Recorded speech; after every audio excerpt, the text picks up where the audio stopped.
Every culture has some set of rituals associated with death. These rituals serve an important function and are a way for societies to control the grief caused by death. Death rituals give the bereaved family and friends specific roles to play. The roles differ from one culture to another. However, in every culture, the roles sort of give shape to the days and weeks following the death of a loved one. Death rituals prescribe what the family should wear, who should be called, what behavior should be shown, and so on. Depending on the family's religion, they may need to gather friends and family for a wake, arrange to sit Shiva, or arrange a memorial service. There are different cultural expectations for how the bereaved person should act. They may be expected to show little emotion, or they may be expected to scream and tear their hair. The rituals also have roles for friends who often act as support givers. For example, friends may bring food to the home of the bereaved family, or drop in to offer help, or send flowers or sympathy cards. Whatever the social rules are, everyone has a role to fill. Death rituals can strengthen family connections. Funerals bring family members together, just like weddings do. Rituals can also give meaning to the death by emphasizing the life of the person who died. A funeral or memorial service usually includes some sort of biography or personal memories of the person.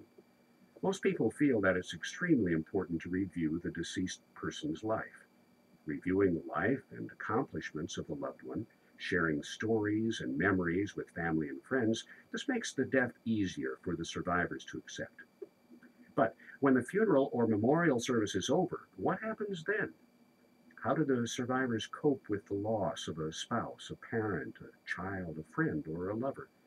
Once past the rituals, the grieving person moves through a complex grief process. One theory states that there are four stages of grieving: numbness, yearning, despair, and reorganization. In the first stage, the bereaved person feels numbness, a lack of feeling, or he or she feels shock, disbelief, confusion, a sense of unreality, normally lasting a few days after the death. In the second stage, yearning, the bereaved person yearns for and may actively search for the lost one. This is a time of anxiety and guilt, fear, and anger. The third stage is when the person feels great despair, exhaustion, depression, or withdrawal. He or she may feel disorganized and unable to do normal activities. Finally, in the fourth stage, reorganization, the person takes control of his or her life again. This is a time of healing. The person feels energy again, takes up normal activities again, and finds new relationships. The four stages of grieving: numbness, yearning, despair, and reorganization are not the same for everyone, nor does everyone necessarily go through every stage.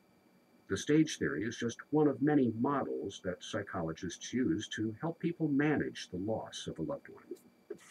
Every culture has some set of rituals associated with. Well, I don't know about you, but I'm totally confused about today's lecture, especially the part about music and noise. It's not so bad, really. I think I got most everything in my notes. So then, what is the difference between music and noise? Professor King said noise is a random sound, but then he said the sounds of a cymbal and a drum beat were examples of noise. I'd say they were examples of music, since they're sounds made by musical instruments. What do you think he meant? Okay, do you remember how he said that noise is a random sound? Uh-huh. Well, it's a random sound that has irregular sound waves. But how's a sound that's noise different from a sound that's music? Well, if you could take a picture of a musical note, you'd see that it has regular waves that repeat themselves. That's because music is a sound that's in a pattern we can hear or discern.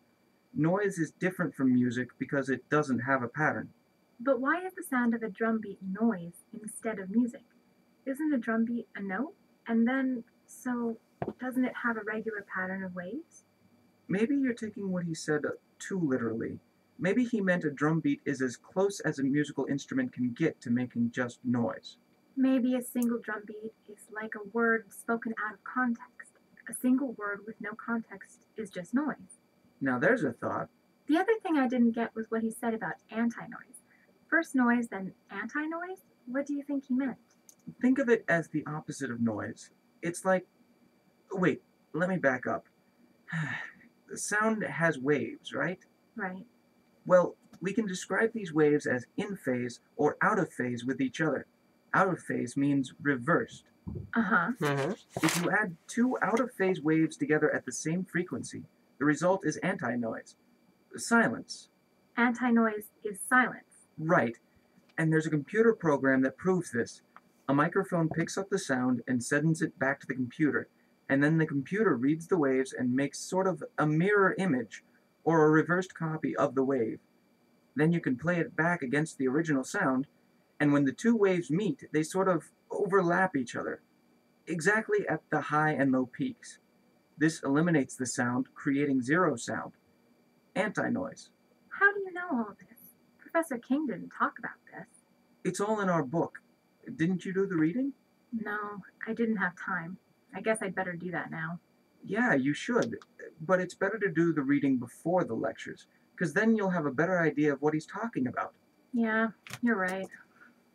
I guess I have some catching up to do. Well,